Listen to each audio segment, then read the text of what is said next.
What's up, everybody, and welcome back to Enjoying the Review. I'm your host, Incomparable Zach Jones, and today I will be reviewing Creature Commandos Episode 6 entitled Priatel Skelet, which apparently is Bulgarian for friend skeleton. So, don't say I never taught you anything. So this episode revolves around the character of Dr. Phosphorus. But before I get into things, I want to remind everybody to please, if you haven't already done so, please subscribe to the YouTube channel.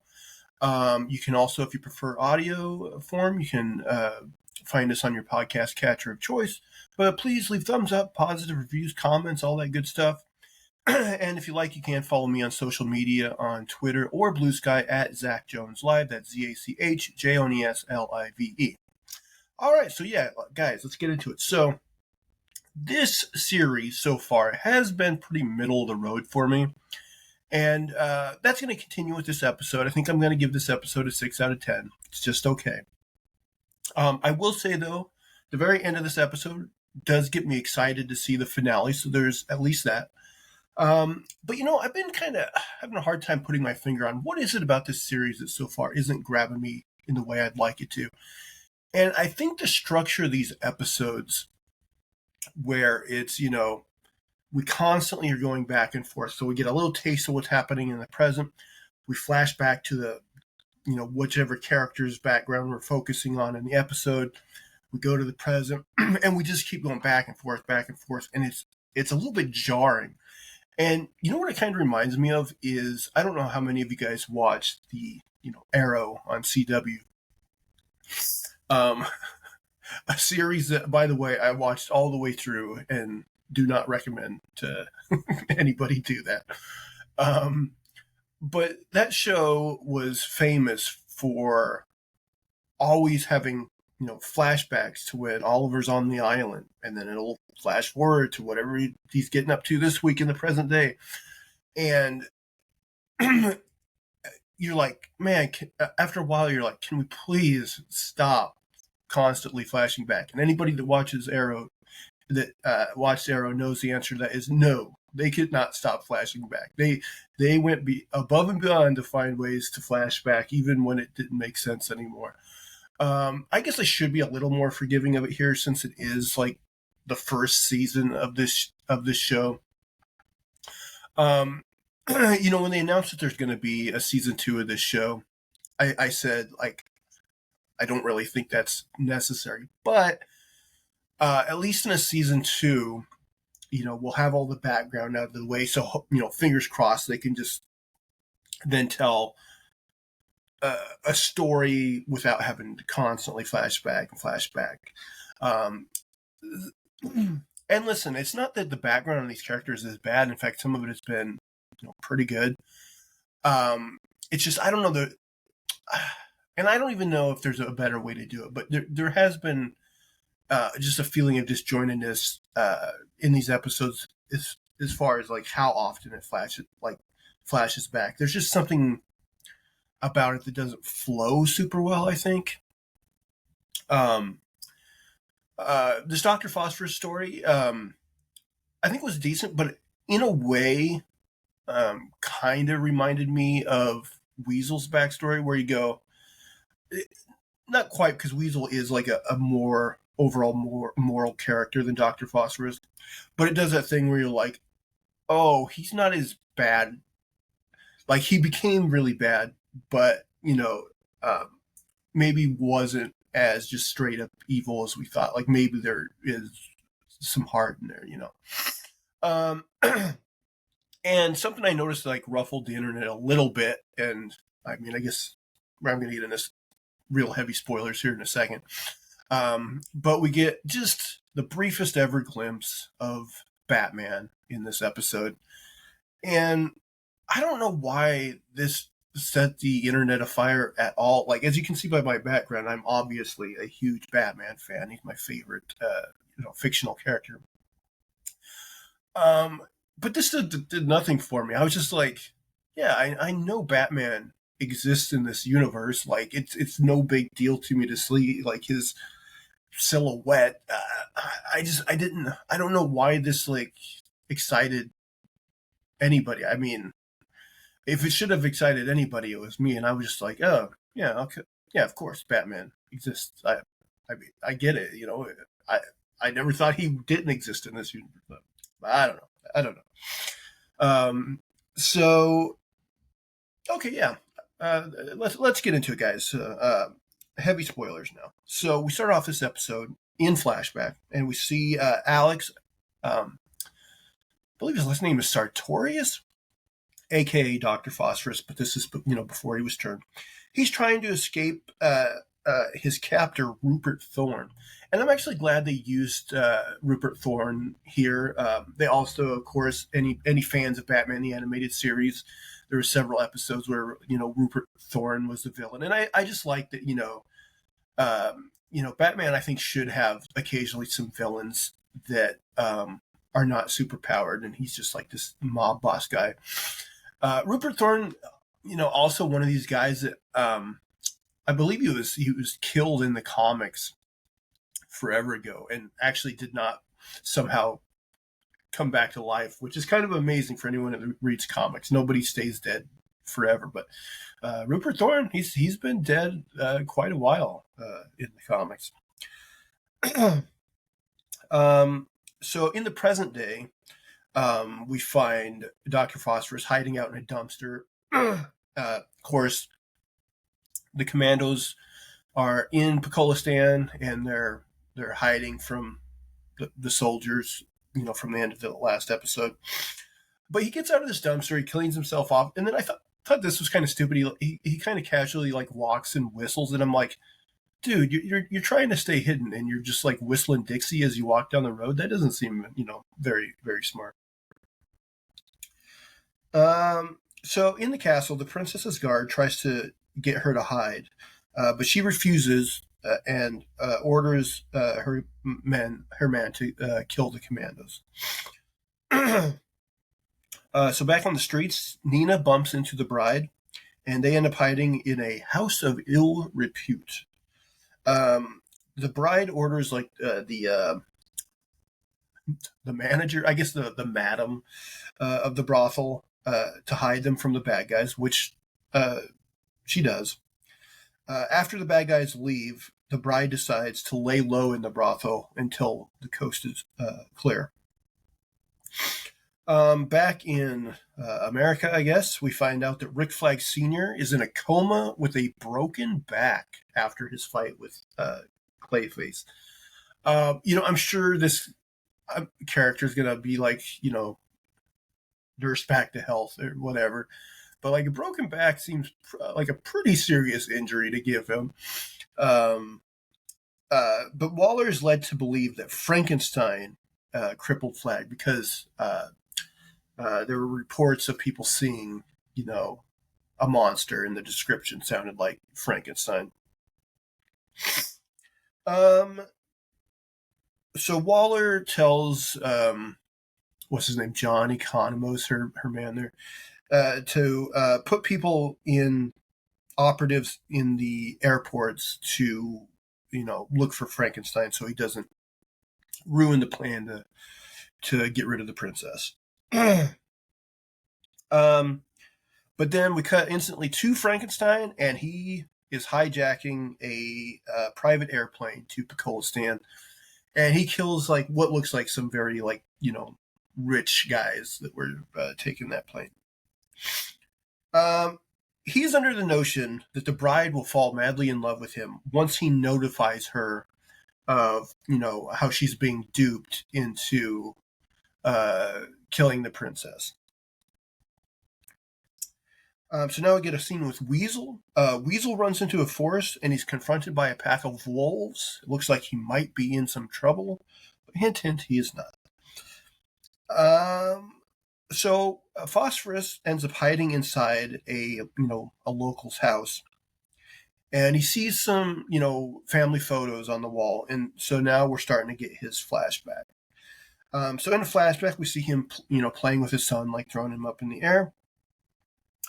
He also has a flashback where him and his wife are kind of fighting because he's getting some funding from some shady people to fund his research that involves like nuclear energy, but the ultimate goal is to cure cancer, which apparently both his father and his wife's mother both died of, it sounds like.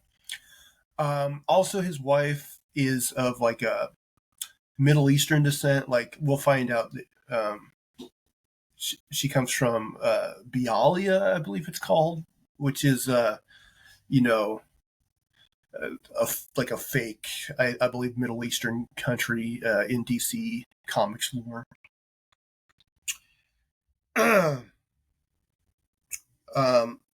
So now he has another flashback where we see that Rupert Thorne murdered his wife and son and framed Alex for it. His goons got Alex's fingerprint on the knife that killed them.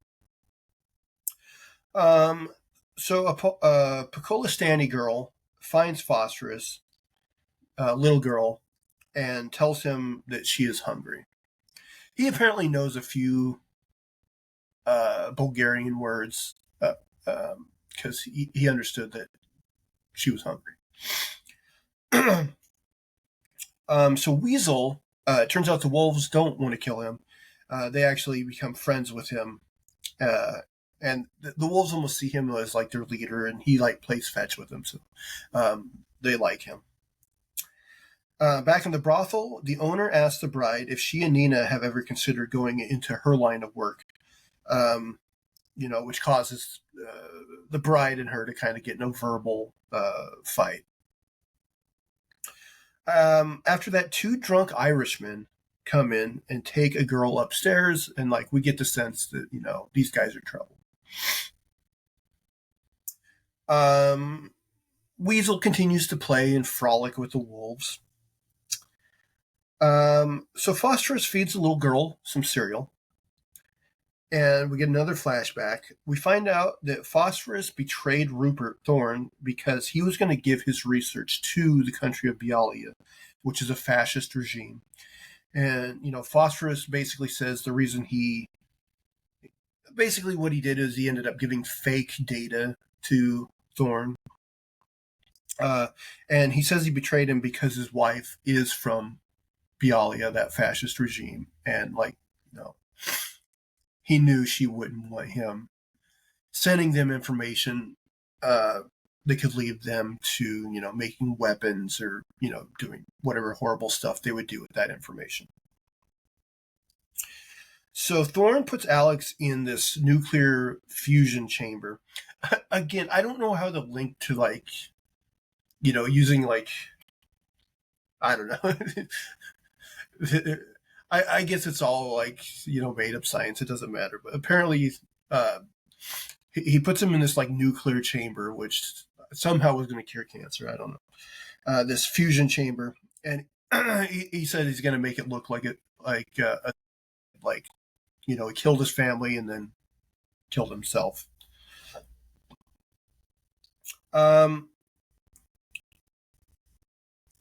So back in the present, the little girl calls Phosphorus Priatel Skelet. Well, at first she says skelet, and he's like, "Oh yeah, skeleton. I'm a skeleton." But then she says Priatel Skelet, but he's like, "I'm unsure what that means." So I actually did have to look this up, and it means friend skeleton. So, I guess it's he doesn't recognize the friend part of it, her actually saying something good about him, which is maybe indicative of his character, In another flashback, we see Alex, his transformation into Dr. Phosphorus. When that chamber is turned on or whatever. So one of the Irishmen in the brothel hurts, the girl upstairs. And so the madam comes in to investigate and finds out that one of those guys is a metahuman. I think he has almost electrical powers. When she tells him he cannot use his powers on the premises, he chokes her and throws her on the floor.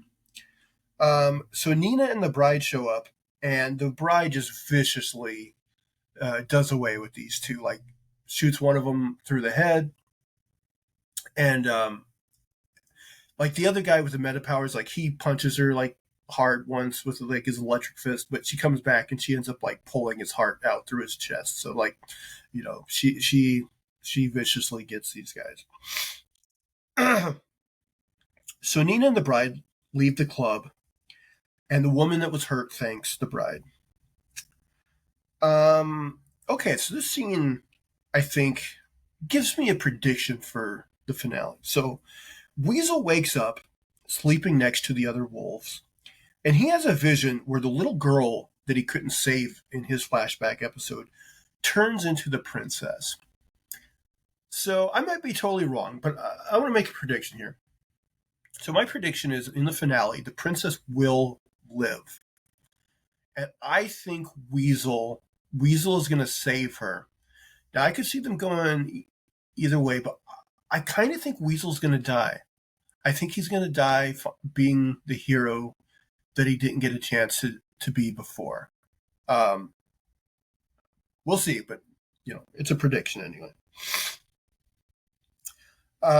Weasel then sees the castle in the distance and begins to walk towards it, but he does seem conflicted about leaving the wolves. If they were going to give him a happy ending eventually, I could see him going back and living with the wolves. But I don't know. I think he's going to make the ultimate sacrifice, but we'll see. So in another flashback, we see that Phosphorus, he didn't die in the chamber. He was turned into Dr. Phosphorus. He went to Rupert Thorne's house and he kills Thorne's family, his little kids. And he kills all of Rupert Thorne's henchmen that were, in on killing his family. So, he gets his big bloody revenge. Phosphorus then takes over Rupert Thorne's operation, and we basically get a back and forth montage of Phosphorus in his old life as Alex with his family, and in his new life, becoming this crime kingpin in Gotham. But then that montage ends, where I referenced it earlier. We get the briefest of glimpses at the silhouette of Batman. So, put two and two together. Batman brought him down and put him away in prison, and that's how he ended up with the Commandos. So back in present day, Phosphorus. Okay, so Phosphorus is playing with the little girl, throwing her up in the air like he played with his son. My thing is, Phosphorus able to really turn on his powers when he burns things. Like if you were just to touch his skin, would it not burn? Because I'm like, how does he play with this girl without burning her? And even if he's not burning her, just being close to him, he's putting her at cancer risk. I don't know. It just seems like he should not be playing with this little girl. Or any kids, or anybody for that matter. But anyway, he asks her parents to point him towards the castle, and he begins to walk that way. Back in America, Waller sits at Flag's bedside and roots for him to get better. I don't think because she cares all that much about Flag. Maybe she does. But she wants to figure out what happened and what he knows, Typical Waller, always, trying to get all the information she can. So we get a short scene where Frankenstein arrives in Pakistan. I'm wondering if when the next finale, opens up, if because Waller mentioned to have some men watch out for him. So I wonder if he'll get confronted before he makes it to the castle. I don't know. We'll see. And then finally, Phosphorus is walking towards the castle. Weasel shows up. It's a little convenient. Then the bride and Nina show up. And I think the bride says, "Let's go kill ourselves a princess." And we end the episode with them all, walking. And I gotta say, like, it did get me, excited for the next episode. I do want to see that confrontation. Um, in the little preview for the next episode, we see that, it's going to be Nina's backstory. So we're still going to get that back and forth kind of thing. But,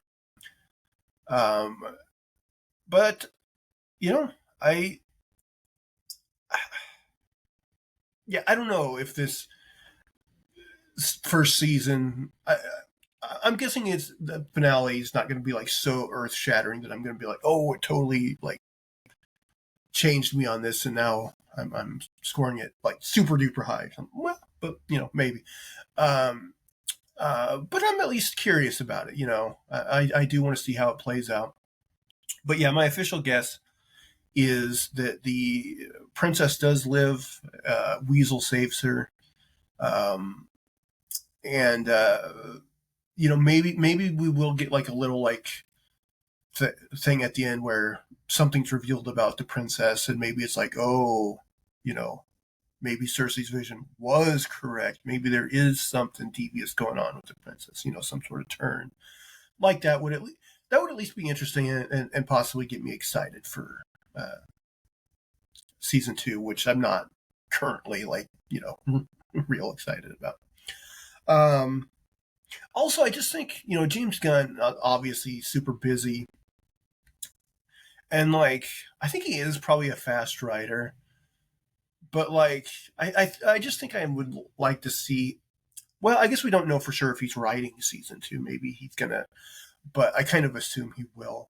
But I don't want him to spread himself too thin, and I think I would like his energy to be more into getting the live action stuff, solid rather than this like animated side project. But again, I don't hate the show. It's just kind of middle of the road for me. What did you guys think of this Dr. Phosphorus episode? And what do you guys predict is going to happen in the finale? If you have any predictions, please comment down below. Let me know. But as always, guys, please, like I said earlier, subscribe to the YouTube channel. Subscribe in audio form on your podcast catcher of choice. Leave thumbs up, positive reviews, comments, and if you like, you can follow me on Twitter or Blue Sky at Zach Jones Live, ZachJonesLive. But until next time, guys, I hope you're enjoying the review. Bye, guys.